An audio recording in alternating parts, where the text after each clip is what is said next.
আজকেও একটা পটকা ফুটিয়েছেন। সেই পটকাটা কে ফুটিয়েছে আমরা বুঝি না, দেশের মানুষ বোঝে না।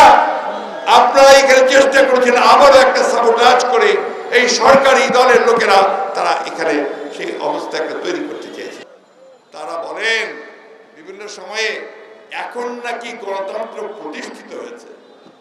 এই যদি গণতন্ত্রের চেহারা হয় তাহলে এরশাদ সাহেবরা যাবেন কোথায়, তাহলে হিটলার যাবে কোথায়, মুসলমানি যাবে কোথায়? বন্ধুগণ, নমরুদ, ফেরাউন, হিটলার কেউ টিকে থাকতে পারে না এই অত্যাচার করে, নির্যাতন করে টিকে থাকতে পারে নাই। ওই এরশাদ ও আইয়ুব খান পারছে?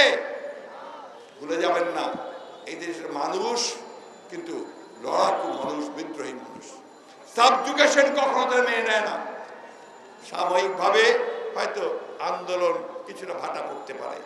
অনেকে বলেন যে আবার আন্দোলন শুরু, আর আন্দোলন চলছে। যখন আমার দেশ নেত্রী কারাগারের মধ্যে আটক, আমার নেতা জনাব তারেক রহমান, যাকে মিথ্যা মামলা দিয়ে বিদেশে নির্বাসিত করে রাখা হয়েছে, তিনি যখন দেশে ফিরতে পারেন না, যখন আমার এই টুকু সুলতান সালাউদ্দিন টুকু থেকে শুরু করে, নীরব থেকে শুরু করে তারা যখন জেলের মধ্যে আবারও আটক হয়ে আছে, তখন তো এই আন্দোলন চলছে। প্রতিটি কারারুদ্ধ এখন মানুষ যারা আছেন, নেতাকর্মী আছে, তারা আন্দোলন করছেন।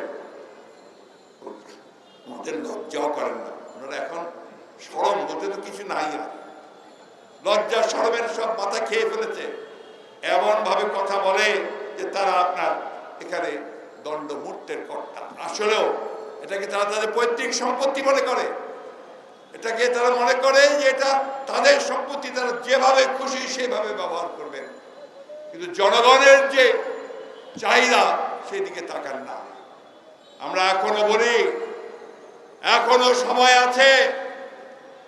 জনগণের দেয়ালে পিঠ থেকে গেছে, সেই জনগণকে বাধ্য করবেন না যাতে বেরিয়ে আসতে এবং একটা উত্তাল তরঙ্গ সৃষ্টি করে আপনাদের মসনদকে ভেঙে গুড়মার করে দিতে। এবং দুষ্টামির তো অভাব নাই।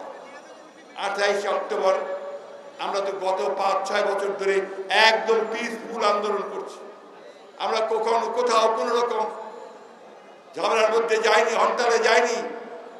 আপনারা বাধ্য করেছেন আমাদেরকে অবরোধ দিতে, হরতাল দিতে, এবং সেইভাবে আপনারাই সেই 28 অক্টোবরের পুরো শান্তিপূর্ণ সমাবেশটাকে পণ্ড করে দিয়েছেন নিজেরা, সেইভাবে একটা প্লট তৈরি করে। আজকেও চেষ্টা করেছিলেন, আজকেও একটা পটকা ফুটিয়েছেন। সেই পটকাটা কে ফুটিয়েছে আমরা বুঝি না, দেশের মানুষ বোঝে না। আপনারা এখানে চেষ্টা করেছেন আবারও একটা সাবোটাজ করে এই সরকারি দলের লোকেরা তারা এখানে সেই অবস্থা একটা তৈরি করতে চেয়েছে। বন্ধুগণ, তরুণ যুবক, আমি আপনাদের বলতে চাই, কোনো দেশের কোনো মুক্তি হয় না, তার স্বাধীনতা রক্ষা করা যায় না যদি তরুণের এবং যুবকেরা এগিয়ে না আসে। এই কথাটা আপনাদের মনে রাখতে হবে। শুধু ঠিক ঠিক বললে চলবে না, শুধু জেল খাটলেই চলবে না।